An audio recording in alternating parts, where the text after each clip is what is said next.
All right, so I would do that one more time. So how many people have enjoyed a superhero homecoming?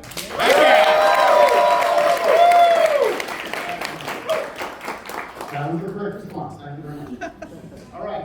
So, without further ado, I want to introduce our interviewers and then our stars for our last panel here this evening. I am very tired, so I am going to read off my phone. So, Vera Camden is Professor Vera of English at Kent State University, Clinical Assistant Professor of Psychiatry at Case Western University, and Training and Supervising Analyst at the Cleveland Psychoanalytic Center. She is American Editor of the Journal of Graphic Novels and Comics. Please welcome Vera Camden.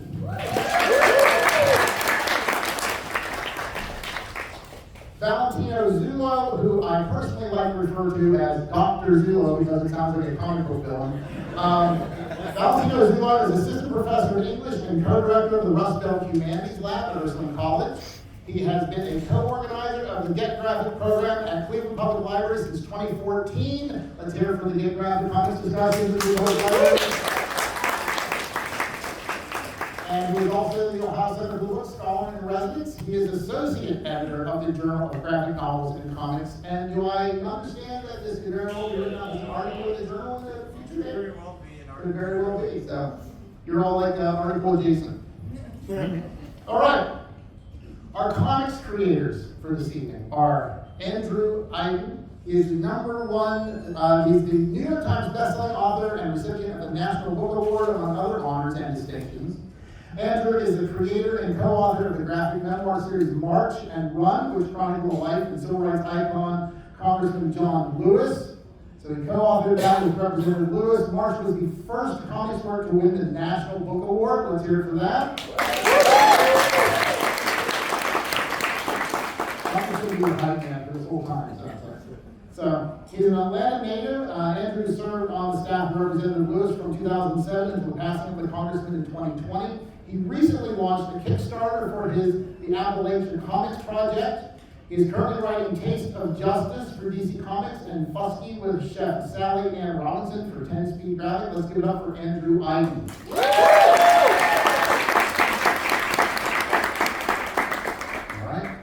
Gene Luen Yang is a New York Times bestselling author. He started telling stories through comics. He wanted to explore themes that have fascinated him since he was a kid, with identity, culture, and belonging. Since then, Gene has published with industry giants, including first, second books, DC and Marvel. Ooh, the streams have crossed. His works include Superman Smashes the Klan. Let's hear it for Superman Smashes the Klan.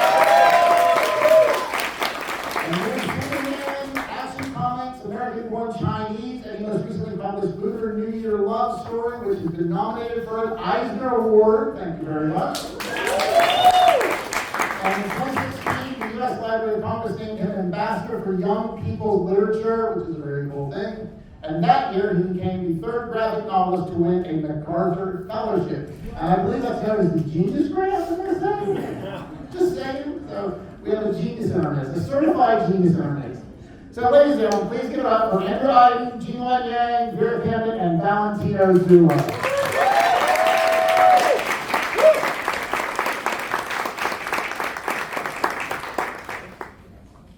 Thank you, John.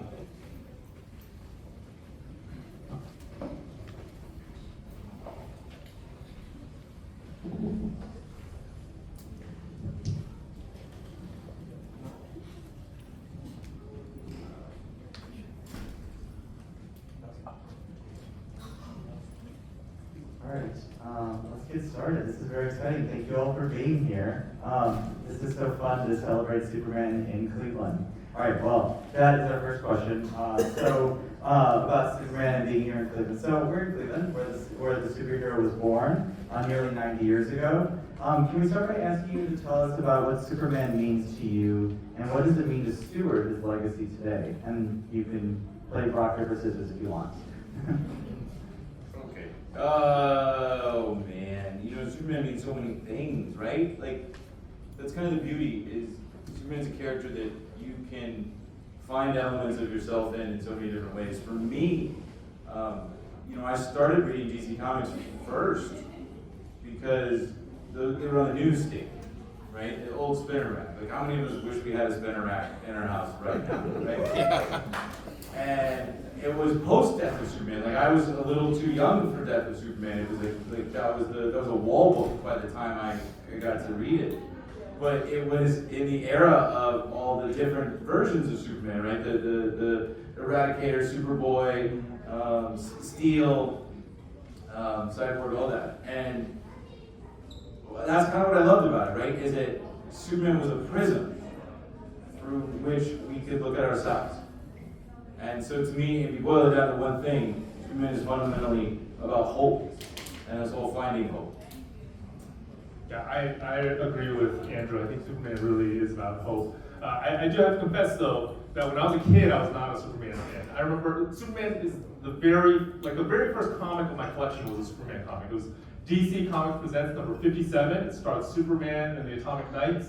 I did not buy that because I wanted it. I bought that because my mom made me buy it. Like we went to our local bookstore. I saw on the spin rack a copy of Marvel 2-in-1 starring The Thing and Rom the Space Knight. I was a 5th grader and I thought, like, Rom the Space Knight and The Thing are so much cooler than Superman, right? But my mom saw that cover and she thought The Thing and Rom the Space Knight looked really scary. And she was worried they were going to give me nightmares. So she made me buy the Superman comic instead. Because Superman is, of course, like every parent's favorite superhero. Like he's like a big flying Boy Scout who never does anything wrong, you know? And when I was a kid, I just thought he was really boring. It wasn't until I got older that I really developed an attachment to him. First, because he's the first superhero, so I feel like if you like superheroes, you have to like Superman. And second, I realized there's a reason for his boringness. You know, I think so. My own interpretation of Superman is that he's boring in the same way my parents are boring. Like my parents are immigrants. You know, they came from Asia, and after they got here, they got like steady 9-to-5 jobs. They try to keep their heads down. They try to follow all the rules. And it wasn't until I became an adult that I realized, oh, they're doing that because they don't want anybody to question whether they belong here or not. And I think that's the same for Superman. Superman came here. I think deep down inside he knows he's not from here. He knows he's different. And one of the reasons why he follows the rules, he presents himself the way he does, is because he doesn't want anyone to question his citizenship. He doesn't want anyone to question whether he belongs here or not, or he's contributing, just like my parents. So when I made that connection, I felt like I developed like a heart attachment to him. And now he's like, I mean, he's the best one, right? Out of all the superheroes, now he's the best one. That's a lovely segue into the next question we have for you all is, you know, Superman as a sort of mythic hero is one of our great American myths, really, in so many ways, including sort of, you know, an openness to coming into a new world. But we're wondering how you decide to make him your own, as it were, to take a new perspective, to take a new direction. You know, how do you, as we put it, how do you decide a different route to inject new life into this character, particularly if folks are often attached, right, to the Superman of their youth or the Superman that they first, but then now you're going to, in a sense, give them a new dimension. So we just thought perhaps you could, you know, just chat a little bit about how do you do it? You know, how do you reckon with that history, but also the new face? Well, so I think with a character like Superman, who's been around for so long, he's gone through these different eras. His powers change, even his personality will change, you know, from decade to decade.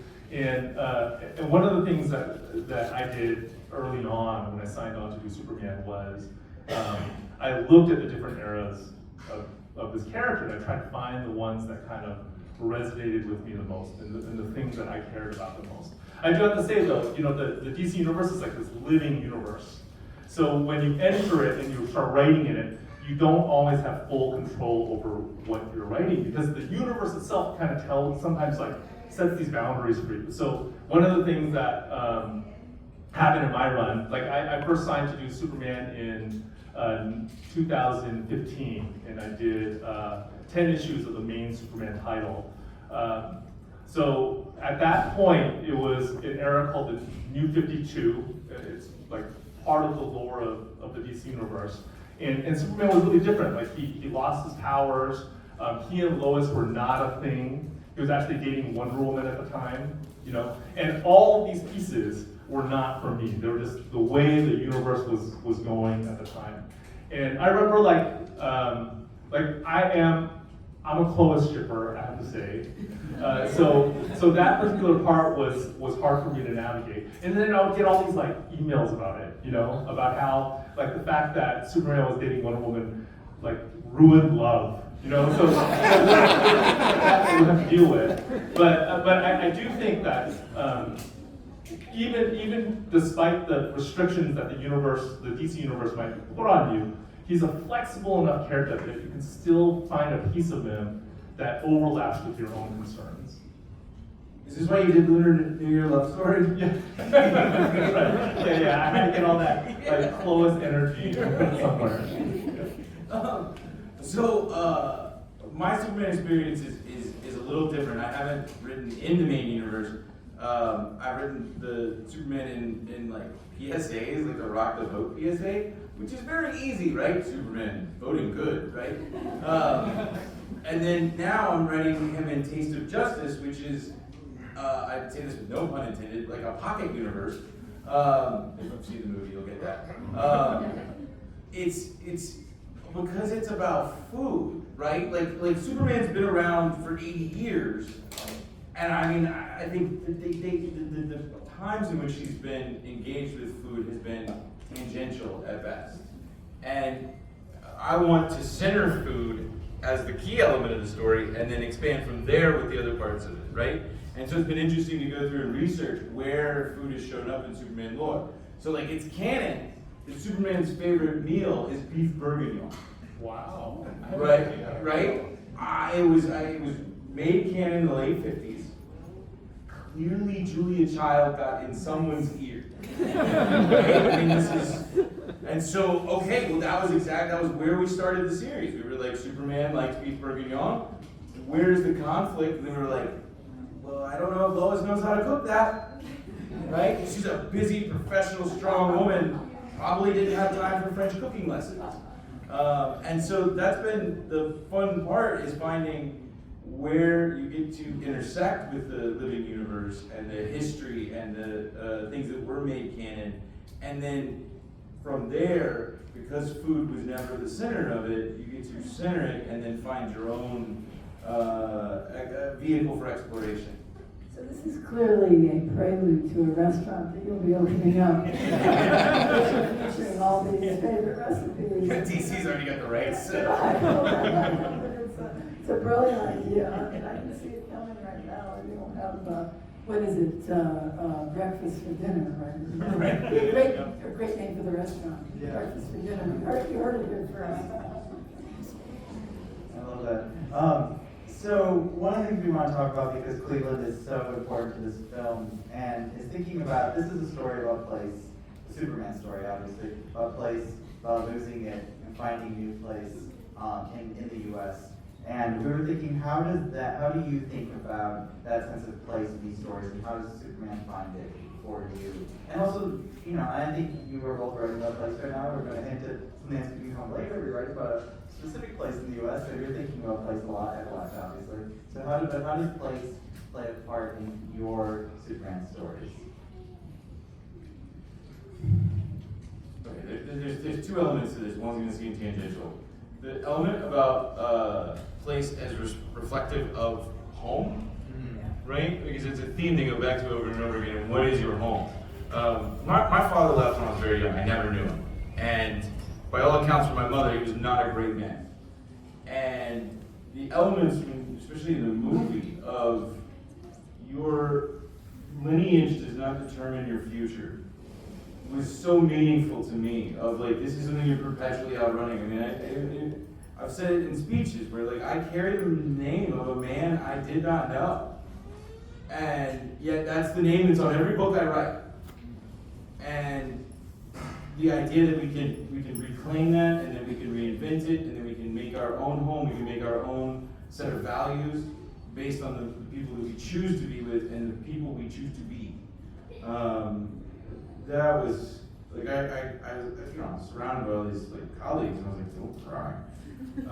But it was really heartfelt. And then the second part about like actually the place, right? I mentioned this last night. My great aunt and uncle ran a theater about 3 blocks down the street from here, and it was very meaningful about Cleveland to have these realizations. Like I didn't know until you figured it out, right? And then all of a sudden you realize that you're treading in the same streets that your family on the other side, right? The other part of me that I did not know also was treading 100 years ago. And finding that home, and then realizing that sometimes you don't know that you're going home. You don't know that you're coming back to a place where you and your family have had memories and success and love, and you just find yourself there. You said that was your mother's hero, right? Yeah, actually, the company that we made to hold all the rights is literally called Aunt Lou. Yeah. Yeah, Aunt Lou. She was a Spitfire. My mother. It was like she was like her idol, because she was a woman who, like, she traveled on the road with a circus, and this is in the 1890s, like not exactly common. Imagine that, right? And I'm like, in my head, she was always driving a stagecoach, you know. And so, this was, especially having lost my mom, it was like, oh, Mom, you're still here, you know. We're very happy to brought you to Cleveland because in April is your first time here, so we're happy that we made that happen and you found that in history. You know how to show me a good time. This is an amazing town. Also, holy cow, you guys have a lot of comic stores. I'm so jealous. I completely agree with Andrew. The theme of place and of home is just so connected to the core of who Superman is. The book from DC that I'm probably most well known for was Superman Smashes the Klan. It's part of their YA line. And that book is an adaptation of a very famous storyline from the 1940s Superman radio show. So in 1946, at the end of World War II, the writers of the Superman radio show, they had the most popular radio show in all of America. He'd been fighting Nazis all the way through the war. Now that the Nazis were defeated in real life, this writer's room was trying to decide who he should fight next. And they decided that the biggest threat to peace in post-war America was the Ku Klux Klan. So they created a 16-episode series where the Man of Steel took on the Ku Klux Klan in defense of actually a Chinese-American family that had moved into Metropolis. And that storyline you can find on YouTube, the whole thing. Just do a search for Clan of the Fiery Cross Superman, it'll pop right up. And I have to say, despite the fact that it's from the 1940s, large chunks of it still hold up. And it really is about this Chinese-American family trying to find a home in this brand new city. And as Superman, this immigrant from another planet coming in to defend them. So in our adaptation, I worked with an amazing art team out of Japan called Zurikiru. They did the Avatar Last Airbender comics with me, if you're a fan of Avatar. Woo! Stunning artist. But in our adaptation, we try to double down on that idea about both Superman and about this Chinese American family. Like the whole story is about how they find a home, how they find a place for themselves in Metropolis. I'm very struck by last night when Philip Johnson talked about how meaningful the story of the family, what family is the true family, if you will, or at least the family that he most identifies with, is so moving, and it does remind me of what you were saying earlier. It's really an amazing association. And Valentino and I both are in psychoanalysis and in the practice of psychoanalysis. And one of the folks that we admire most is Erik Erikson, who did not know his father, but he had a stepfather who was quite alienated from. He was named Hamburger. So he renamed himself after his analysis, Erik Erikson, Erik, son of Erik, that he had made his own father, as it were, within himself. So I recommend that book to you. There's many books, actually, many books. But we were wanting to sort of switch gears a little bit and talk about, comics making, the making of comics, the field of comics, the ancient the ancient practice of comics. I mean, particularly within, the Chinese culture in a way. I mean, the very pictogram. I mean, it's fascinating. The relationship between the hand and the eye and so on. And just what is your comics, experience? How did you get into comics? When did you decide that you could actually start, penning and creating on your own? Well, that Superman comic that I bought when I was a 5th grader, that was actually the beginning. I'd always been interested in stories. I grew up in a house full of stories. Both my parents were avid storytellers, and my brother and I loved listening to their stories. I also grew up drawing. So in the beginning, when I was very young, I remember watching cartoons on television and realizing that those were drawings that were telling me a story. So that's what I wanted to be. I wanted to be an animator. And then in 5th grade, when I got that Superman comic, I realized that this is another way to tell stories through drawing. And it's better. It's actually better than animation, because I remember being a kid and not being able to figure out how to get my drawings on that screen. But the comics, those were just drawings on paper, and I knew how to do that. So pretty soon after that, I started self-publishing my own comics, and that's how I got into it. It's all John Lewis's fault, really. I grew up reading comics. I'll never forget going to comic conventions when I was like 12 and 13, and just, you grow up bored, and you're like, these guys are making a living with what they're putting on a piece of paper and selling, right? It was just amazing to me, right? When I'm mowing lawns and sweating all summer in the Georgia heat, and they were so kind. One of the most influential, the biggest moment for me was meeting Mike Wieringo for the first time, who was doing the Flash run at that, and that was like one of the first series I was buying off the newsstands. And I'm, being a nerd, and ran out of things to say, and he could tell I was just not wanting to leave. And he did this beautiful Flash sketch for me on the backer board.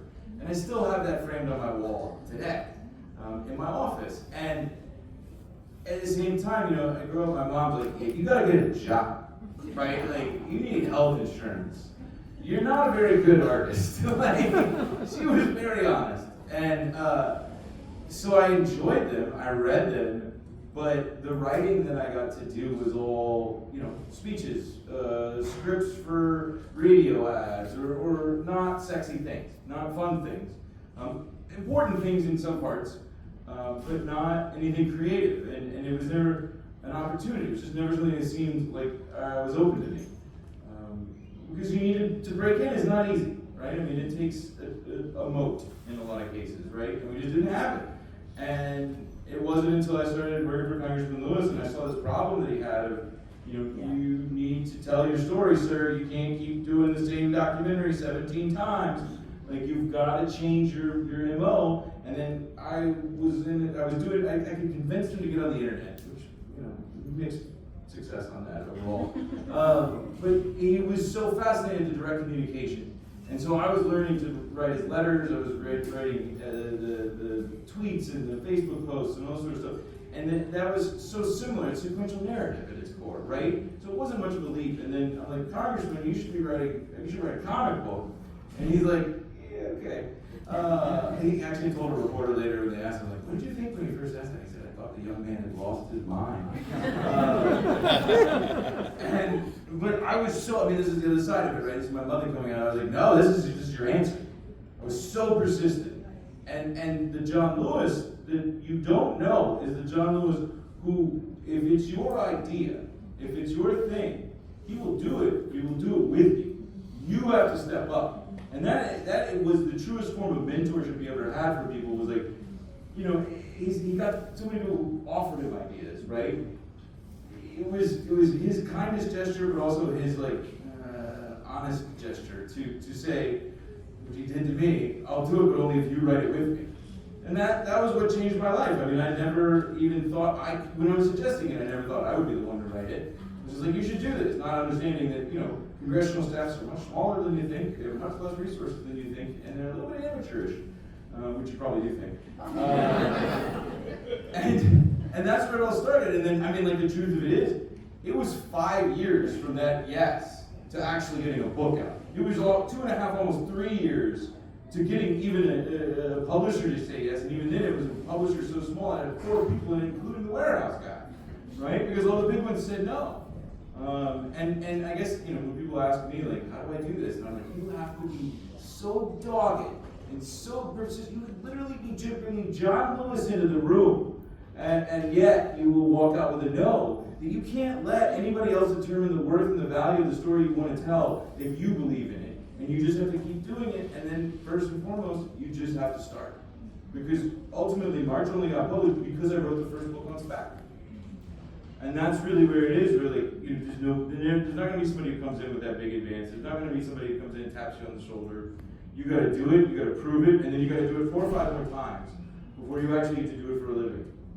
It's such a, this book, March, is such a brilliant, it's a 3-volume book on John Lewis, and it's a stunning production, really it is. And, one of the things that I was thinking as I took a look at it again, in more depth, was how, not unlike Art Spiegelman, putting a very serious, heartbreaking and other, socially imperative kind of story into the form of comics, and how for that generation, comics was something that was degraded. I mean, most of you know this, but some may not, that there was a time when comics was a very, sort of perceived as a very corrupting form, a very degraded form.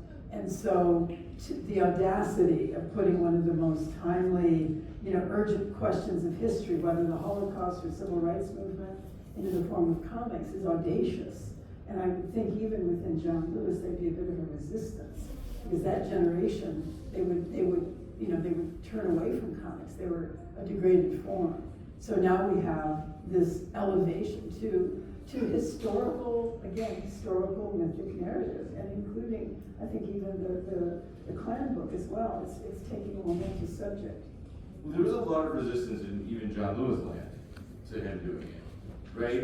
And that's the thing where it's like, I can't imagine what it was like when American Born Chinese came out, right? I mean, you were so, we couldn't have won the National Book Award if you hadn't been a finalist first, right? You paved the way, right? I actually showed the congressman American Born Chinese, like, see, this could work, And I think that's it. We're constantly having to justify ourselves, but at the same time, I think what it really exposes is how underutilized comics are as a medium. We can be using comics to teach. We can be using comics to explore emotional situations.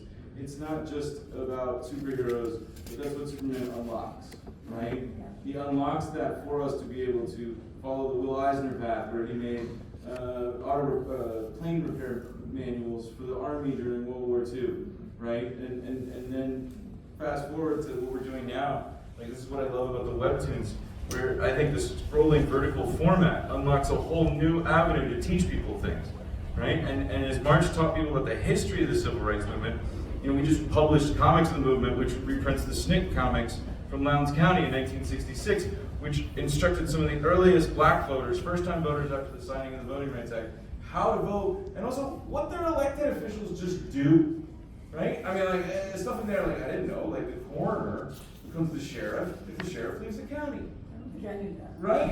And it's like, these are things where they get forgotten by history. In fact, in some ways, it predates what we think of as the zine and indie comic movie movement of the late 60s, right? But these were very simple, very crude, right? And we may continue to have to justify making these works, but over time, I think what we're really setting up is that comics will become the default medium for teaching. And for teaching not just how to do things, but for teaching empathy and love and emotional understanding.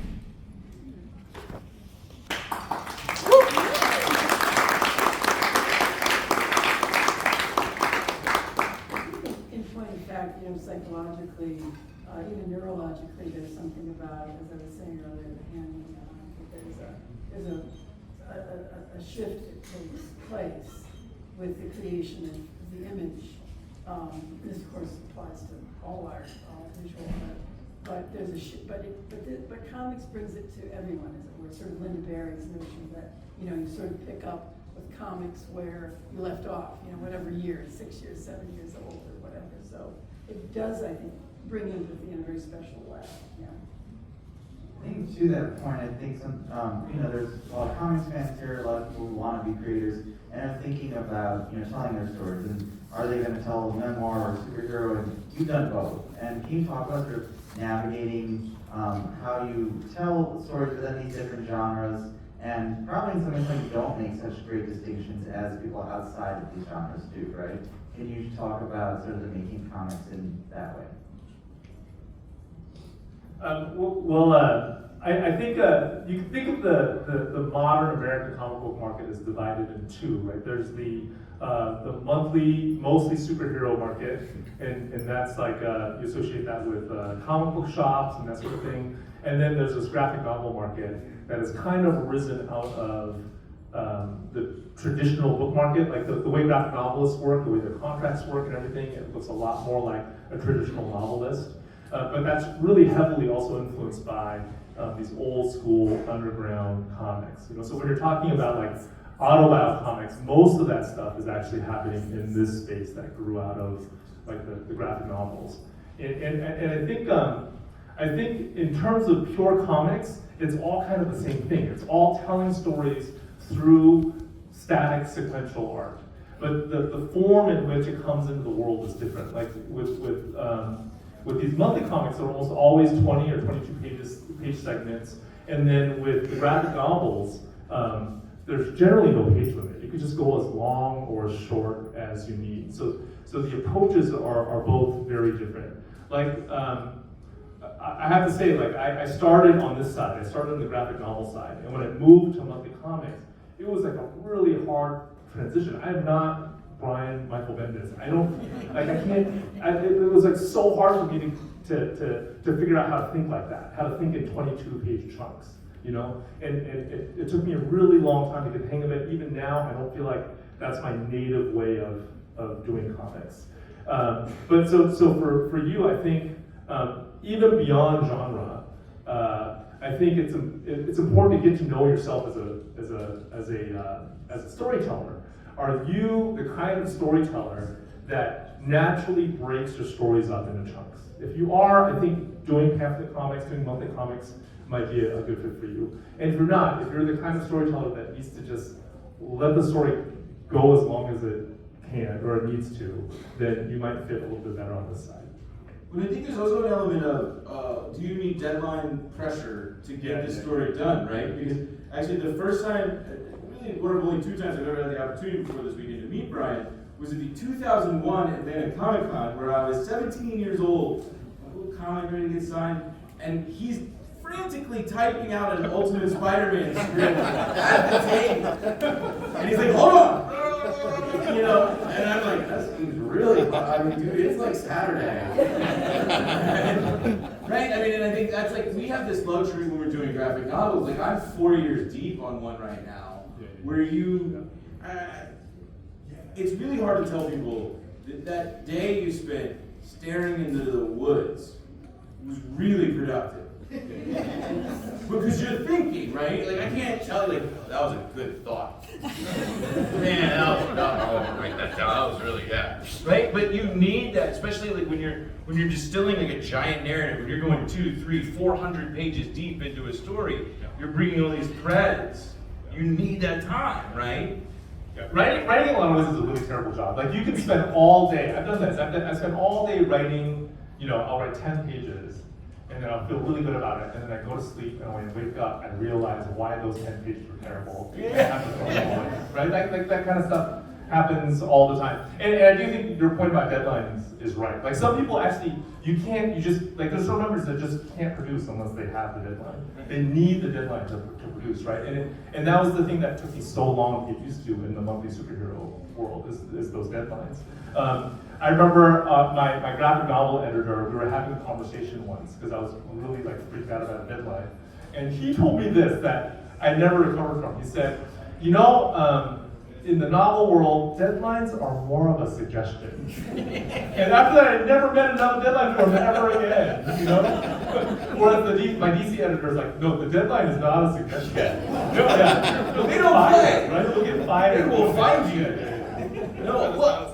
And there's another piece of this too, right? Even when we're writing these memoirs and the nonfiction books, the structure of storytelling is the same, right? I mean, March is essentially Star Wars, right? It's the boy from the country, goes to the city, meets the wizard with the special powers.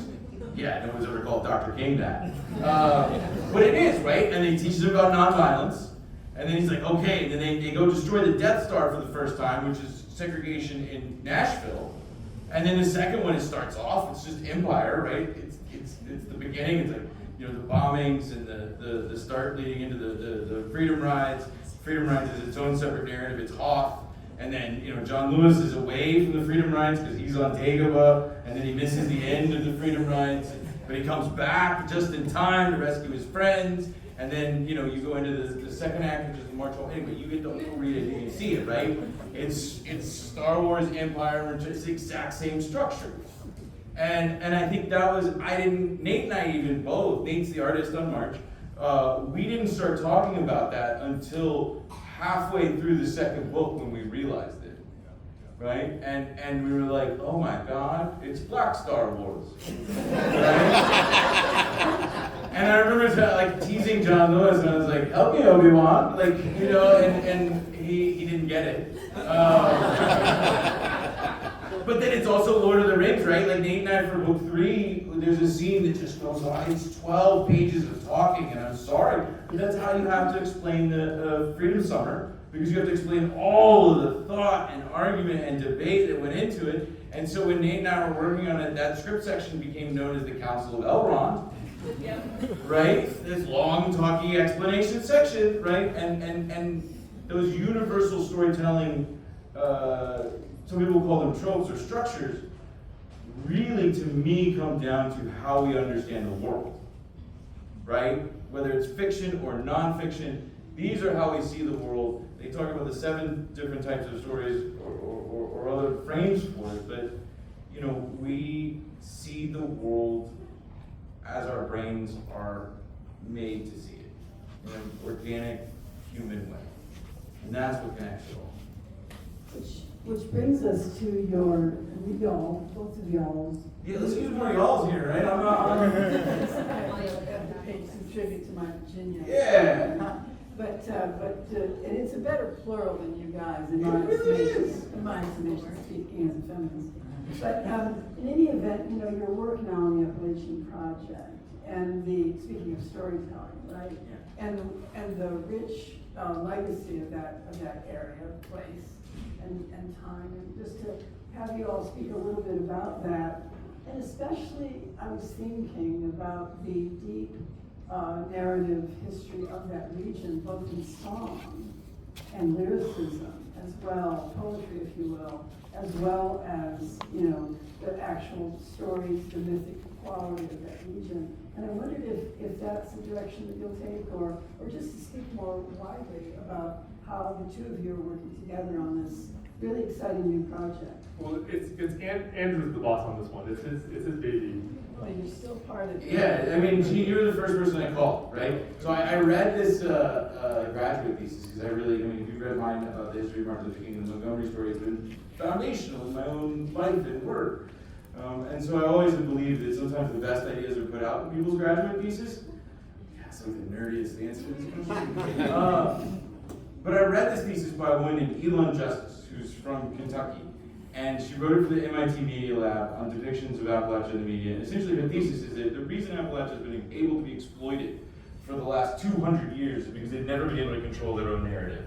Wow. And then her solution was that, you know, if you just start plucking random people from Appalachia and put them in Hollywood writing rooms or in New York publishing, they're not going to have the support system they need to succeed. So she suggested, and we've seen this exact same problem in the Black community. Right? It was exactly the same problem early on. And so she proposes a co-authorship model. And when I read that, I was like, hey, I know something about that. And I started thinking about, I mean, this all comes out of Helene, right? I live in a town called Eddyville, North Carolina. It's where I moved to after Congressman Lewis passed. It was where my mother lived. I live on her old farm, and I moved there to heal. I became a farmer. When you lose everybody, working the land is pretty much the only thing that will save you, right? Getting your hands dirty, learning to fix your own tractor. It's how you get a sense of being able to be back in control of your world. And so we got hit incredibly hard by Helene. I lost neighbors. I was trapped without communication or the ability to leave anywhere for almost a week. But I also witnessed FEMA come in and do some extraordinary work, the state National Guard, the local officials. We pulled together, there was no chain of command. It was a wild experience that has never quite been repeated. This is a region the size of Connecticut. It was cut off from the outside world, completely. No communication, no roads in. That's why they kept them using the helicopters. So I read this thesis, I've gone through this crazy thing, and I've witnessed some really beautiful expressions of care, right? It's thought of as this region of the Hatfields and the McCoys. I actually got to meet the Hatfields at Comic-Con. They're not mad at each other anymore, I learned. And I saw people help people in a way that no one asked who you voted for, no one asked, no one cared what your race was. It was extraordinary. And in some ways, I think all of us in the region are looking back on it with almost like a longing. How do we get back to that? Put all that in the blender, and I called Gene. And I said, okay, I've got this idea. Do you think it's crazy? You're the only genius I know. And I explained it. I was like, look, what if we start finding first stories to tell from that disaster so that we can create a model of understanding from these disasters, because we're seeing it happen now over and over and over across the country, right? So we need to know what that's like so that we're all ready to survive, right? And we even got Dr. David Easterling, who was the NOAA climate science officer at the Asheville office. He's writing a story. I paired him with Nate. I'm like, you got this, buddy. To explain the science behind these storms, right? And so we're putting all this, and Gene's like, this is not bad. And once I had Gene not thinking it was a terrible idea, I went around and I went to my partners at Good Trouble Comics, and then Matt Fraction begged Lauren begged Brian, and Brian jumped on board. He's been a tremendous support, both for fundraising and as a co-writer of one of the stories. I can't wait to see the wedding story come out. I read your outline too, man. It's really good. And now we're trying to put together this book. It's called Islands in the Sky, and it's called Islands in the Sky because the first voice I heard after 3 days, right? There's nothing scarier after a disaster than turning on your radio and dialing all the way through the spectrum and not being able to get a single channel. Like, you've seen that movie, The Zombies Come Next. Right? It was terrifying. And it was on the third day of just scrolling endlessly. I finally get a signal. And it's from a church on the top of one of the mountains near me. And he says, he's reading out the list of the missing. And he says, we are known as the land of sky, because that's what Western North Carolina's regional, that's how they refer to themselves, the land of sky. But tonight we are all islands in the sky until these waters recede. And that's where the name came from. And then it became this project. And now we've got 12 chapters with Greg Pak and Nate Powell, Jude Kim. Just all these amazing creators who've signed on. Matt Fraction's writing one. It's like there's never been a book that I've seen that didn't have superheroes in it, that had this much comics talent on it. It's really incredible. And I'm just so grateful that if I send up my flag, and I try never to send up my flag unless it's really needed, that these kind of people step up. And so we're actually like $3,000 short. So if you guys could check out right now, really, pull out your phone. You can spend 30 minutes talking to Brian. You can get signed books from everybody. You can get art. Val Delandro, who did Bitch Planet with Kelly Sue and just did the Mr. Terrific. He's doing the current Mr. Terrific series. He'll do a commission. All these sort of things. And it's on Kickstarter. The link is right at the top of AppalachiaComics.org. APPALACHIA Comics, COMICS.org. It's a Kickstarter, and there's postcards around here somewhere. They were at one of the tables, unless they got rained on, which would be symbolic. Right? But there are postcards around here somewhere. We'll find them for you. They'll be at Andrew's table when you get your book signed. Yes, that's right. And I'll just say this one last piece, and then we get back to the Superman. The thing is, when we look at the problems in our country, country right now. So much of the anger comes from people feeling like they have not been heard. And Appalachia is at the core of that. And if we can build a model for giving voice to the voiceless, we can bridge these gaps and rebuild the social fabric of this country. And I have never believed more strongly that comics is the medium that can accomplish that.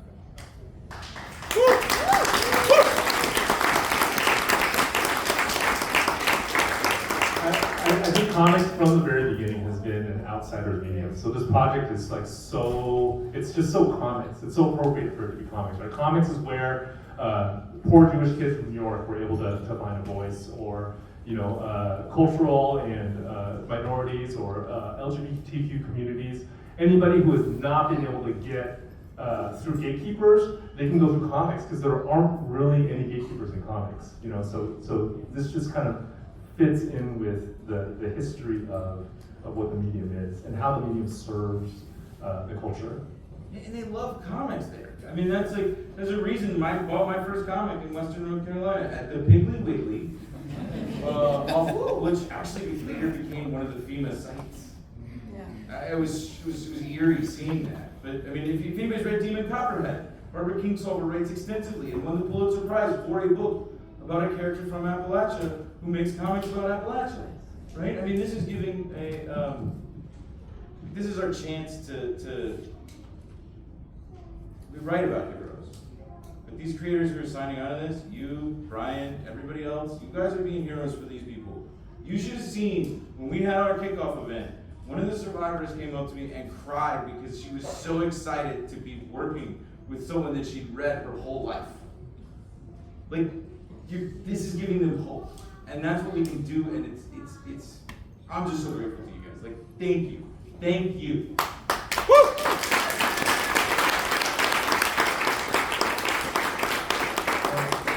Let's go back to Superman. Yeah. So we should start with Q&A with the audience, but really quickly, I have one last thing I want to know, and it's a two-part question. I'm just going to put two things together. What is your favorite Superman story? What's your favorite thing you're reading right now that we should all read?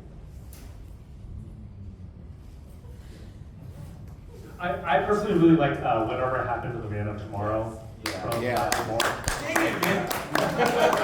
I just thought, man, Like, what been passing it around? I read about it. Yeah. I read about it, that he was just going to tie everything up. And he had, 30 pages to do it or something? He's like, how's that guy going to do that? And he totally did it. He totally did it. He nailed everything you had to nail, he nailed. Yeah. So I think that might be my favorite. Still Save for the Man Who Has Everything. That's the other one that's as good. Oh yeah, right. The annual story. Yeah. Yeah, no, that's legendary. It's also, and that one's an interesting example of where you're like, Alan really didn't like Batman. You know what I mean? Like Batman's like stilted in that, and then Superman he brings it back, and then it was really interesting to read that in the ramp up to this. I mean, I think everybody, you got to read For All Seasons. That's just an absolute classic. I actually am going to go a different way. I believe it was Superman 30. It is the first appearance of Mr. Mitzelflix. That's like the only Golden Age issue I own because I find that, I don't know why, he's just so eccentric. I love it. And I've never gotten a yes to a story I pitched with him. So I hope someday, that's what I want to do, the YA Mr. Mitzelflix. That'll be fun. And then there was, what are we reading now? What are we reading right now that we should read? Like, what comic are we reading right now that we should read? Like, what? I'm really enjoying The Absolute Martian Manhunter. Yes, absolutely, yeah. Dennis Camp work. Yeah. And everything Dennis Camp is doing is amazing. Also, that Image series that I can't remember the name too right now. 20th Century Men. 20th Century Men, but the other one, the one that's coming out right now, issue 4. Assorted Crisis. Yes, Assorted Crisis events. Yeah, sorry to take over. Yes, I love Dennis Camp so much. Cool. Yeah, that's the best part of our conversations. I'm like, I like that comic, and you're like the freaking Amazon of it, where you're like, if you like this, and I'm like taking notes, oh yeah, I'll read that, yeah. Because I don't get a chance to read a lot of comics anymore, right? You're just on deadline all the time, and then if you're reading something, it's for reference, and it's how did Superman make beef bourgeois or whatever in 1969, and oh right, because you use bourgeois and bourguignon. Yeah, I'm doing great, guys. Well, I'm a big Jeff Lemire fan. I think Phantom Road is amazing from Image Comics. And then in terms of graphic novels, if you want another story about somebody from far away making a home for themselves here, there's a book called Family Style by Tim Pham. He's a good friend of mine. I like his book though, even if he's not a good friend of mine. But it's about, instead of coming from Krypton, it's about a family coming from Vietnam and making a big film. And also a contributor in Islands in the Sky. That's right. He's a part of that as well. Yeah, and Jeff Lemire just came out with a beautiful memoir, 10,000 Ink Stains. Oh. It's on my to-read pile, and I know it's gonna be good. Yeah. Even though I wasn't asked that question. What are you reading now? I'm going to, in a very self-serving way for Cleveland, recommend Tessa Hull's Feeding Ghosts as an astonishing graphic novel, graphic narrative. Also fulfilling all of the themes that we've brought up tonight of place and home and identity and love and family and so many themes, and she'll be coming to the Annisfield Book Award ceremony. She won the Pulitzer, she's won the Annisfield Book Award, and I just can't praise it more. And I don't often praise things as exquisite as that. So, yeah. I'll just, I don't know if I'm allowed to do this, but I'll break the news anyway. She's probably going to be in conversation with Maxine Hong Kingston on September 20th. So, I'm going to get in trouble, but I'm going to do it. Also, to be Amazon for one more second, Jeff Lemire, Gideon Falls. I highly recommend that one as well. Yeah. All right, audience Q&A. Who wants to go first? I saw your hand first, then you'll go second. No. I'll take it. I don't need it. I don't need a mic. I'm Yeah, plenty boy. loud, don't worry. So me and my friend both read both of your kind of educational books. We read March and Boxers and Saints ninth grade, because our English teacher thinks comics are a great way to spread information, right? Especially Boxers and Saints, also March, has such a creative ingenuity to it that we were talking about, where how do you get that creativity of proposing to a senator that comic books are the way to tell the story of the civil rights movement, or even for Boxers and Saints, seeing historical characters because the main character is high? Like, how do you go to a place where you can think of those ideas? I mean, for Boxers and Saints specifically, Boxers and Saints is a 2-volume graphic novel that I put out in 2012 about the Box Rebellion, which is this war that was fought on Chinese soil in the year 1900. And really that came out of just reading a lot. Like, I read a lot about the Box Rebellion. The more I read about it, the more fascinated I became with it. And also the more ambivalent I began to feel about it. The reason why it's in 2 volumes is that I couldn't decide which side of the war was the good guys. So the protagonists in one volume are actually the antagonists in the other. And that's my answer to you. I think sometimes, like, just reading a lot and not reading passively, but reading in a way where you're actually arguing with what you're reading is a way to get ideas to come out. Okay, I have to confess something. Boxers and Saints was so creative, and it came out the same year as one of the March books. I was so jealous of you. Like, I would see it and be like, gee, yeah. No, for real, until I got to know you, like, I mean, it wasn't like any sort of like disrespect or anything, it was just like, it's so good, you know? And like, here I'd shot my shot, and I'm like, you know, well, civil rights though, right? You know, and it was, and now that I look back on it, I mean, I was 29, 30, right? Like, it was more of, I didn't know the ecosystem, I didn't know the world, I didn't know I was a kid relative to y'all, right? And I was still just like, no, I'm the co-author, you know, I'm trying to earn my place in this world. And I still, to this day, feel like that is a book that deserves continued attention, both because of the history of the Boxer Rebellion, and also just because of the creative skill you brought to it. Oh, thanks, man. I appreciate it. Yeah. But also March. Like, come on, dude. No, I mean, look, I was 24 when I got John Lewis to say yes. I just didn't know any better. I mean, that was the truth. I was like, this is an idea that would work, so you should do it. And I didn't understand that I was upending a whole political order around him, and then also like a machine in some ways that existed around all the civil rights leaders, both for kind of profit and also for control. And the idea that John Lewis would break out of the traditional publishing model of, you know, here's your 500-page prose book, brick, and go after the, like, try and reach directly to young people. It was, in some ways, both, I didn't know better. It was deeply traumatic after pulling it off, because it was so disorienting to the status quo and to the establishment. But then now, there's this moment last night after the screening. This young man, he must have been 10, 11 years old, he comes up to me, just deadpan, like no emotion on his face. He says, I had to read March for my English class. Will you take a selfie with me so I can get extra credit? I was like, hey, yeah, man, settle up, let's go. And that's what you do this for, right? That young man is never gonna forget what was in that book. And now you know. And he's also gonna get extra credit. And he's gonna get extra credit.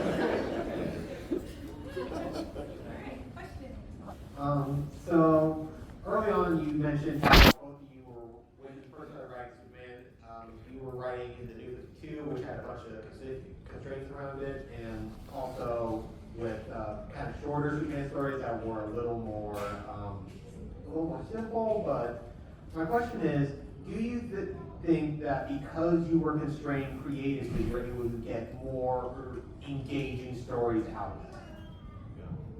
I do think in general, constraints are a great way of bringing your own creativity out, right? Like when your brain has problems to solve, often the solutions that you come up with will lead to greater creativity. So I think in general, that's one of the benefits of writing in an established universe, like in a living universe, like the Marvel universe or the DC universe. Those constraints can often bring out creativity. I mean, I don't really have to do, okay, the one time I got restrained, it got fixed later and I got to put my joke back in. It was like, I had this joke where Beast Boy's cooking with Cyborg, and he's like, being Beast Boy, right? He's all over the place, he's super ADHD, right? And then Raven walks in and like freezes him midair. And they were like, actually Raven's in this other universe right now, you can't use her. I was like, nobody else has teleportation, like she can levitate, you know, like in the Titans. And then they came back because I missed my deadline. Then they were like, oh, now she's not in there anymore. You can use her again. I just put the joke back in. That's really the only time. And like, yeah, I mean, so I'll let you know.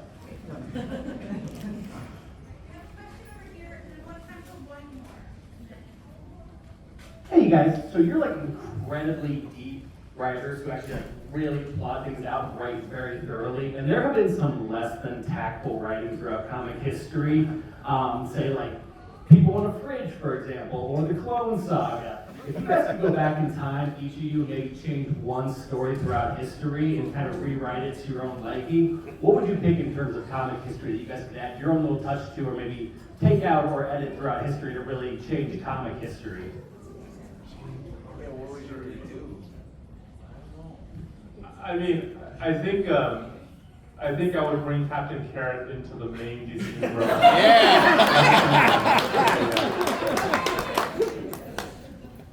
I don't know a better way than that. I mean, Captain Carrot, deep cut. Also, just cool action figure came out now. Now I don't get any for Christmas. I didn't like that they retconned, not Bart Allen. Why am I forgetting his first name? The original Flash. No, the original Flash. Oh, Very. I didn't like they retconned his death. Like, it was so emotional, so powerful, such a sacrifice. Oh, you would have let them stay dead. Yeah. You wanted them to stay dead. That's, I mean, I guess I like Winter Soldier, so I'm not gonna say like you never do it. But I think sometimes like we cheapen death and people's experiences of death in superheroes by just bringing them back over and over again.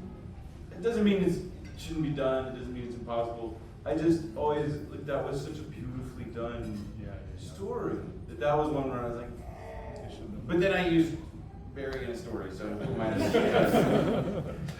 This is also super controversial. I might get hate for it. I'm also a Wonder Bat shipper. All right, this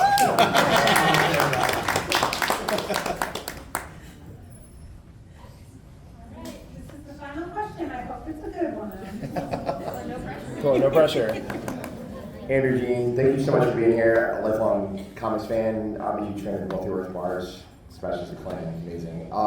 I just want to ask, the first thing I think it was like Alan Moore when he wanted to do Watchmen, he wanted to use the Charlton characters, and he's just like, no, you can't do that. So he created his own. So I was curious, like, are there, I guess, what's the benefits of like, using characters that aren't Superman? Because you can take liberties and you can, like, hey, let's, maybe they're living on Mars, or maybe, you can do these kind of like more outlandish stories than you would with Superman or Batman, where you have constraints. I was just curious, like, you feel like if you had that opportunity, and is that something you'd like to try with a character that maybe like, let's make detective, like let's do a dark, edgy Detective Chimp story. It's like, if you could have like an opportunity to do Dark something like Chimp that. Yeah, that's kind of what I was thinking. But I was just curious, like, what your thoughts on like those characters you can play more with.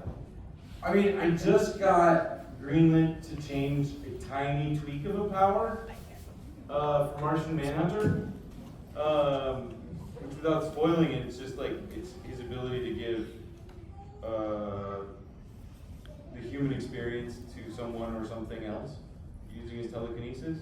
And it's a tiny, tiny, tiny shift, right? I'm like, it all makes sense. It's just we've never said he could do this, right? And I don't know. I mean, like, that's the fun part, right? You get to grow the world. But this is my only experience with it, where I was like, this kind of really makes the story if I can do this. And they're like, yeah, okay. But again, I'm in a pocket universe, so. Yeah, I mean, I think there is something to be said about working on a legacy character within the universe, right? That like it's like getting to play in this shared mythology, and there's something absolutely awesome about that. But then one big benefit is if you do like a Superman analog, like for instance, like Invincible. Invincible is essentially a Superman analog. You keep all the money, you know what I mean? Like Kingsman. True. Kingsman was like originally started as a pitch for Nick Fury. Yeah. Then you kept all the money because Marvel said no, and he made an analog. Yeah. So maybe there's something to be said about that, right? You keep control, and then you just all the profit is yours. Like Robert Kirkman. He probably lives in a giant floating house because he's so rich right now. Yeah, support independent comedy. Yeah. Thank you. Well, thank you very much. We are honored to have had both of you on stage with us here tonight. Thank you for coming to Cleveland. Thank you for continuing the work that you do. Thank you also to the audience for such fine attention and lovely questions. And I think with that, we'll call it a night. Okay. Thank you. Thank you.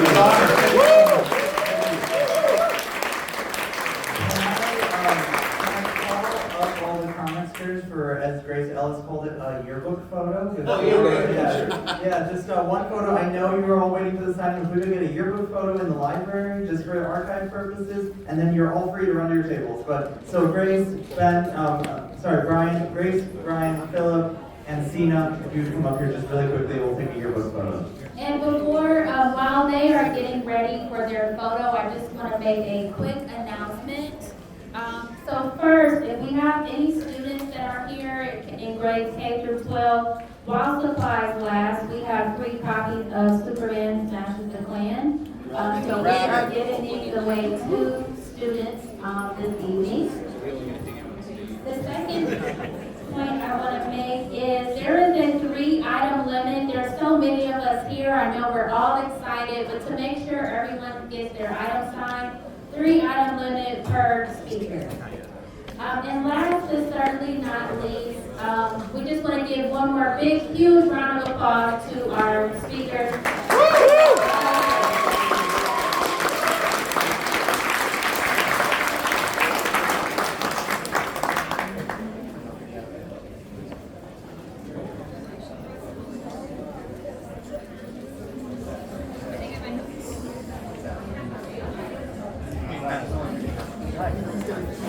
Yeah, Gina and Grace.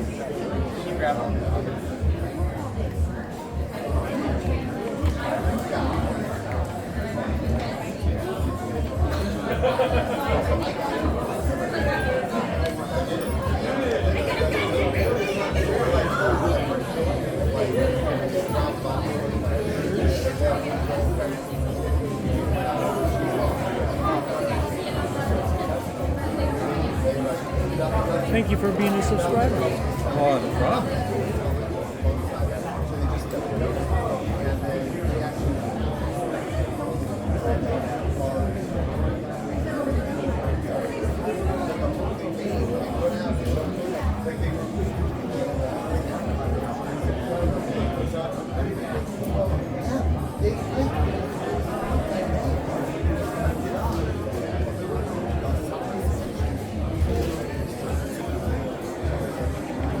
Holy snapola.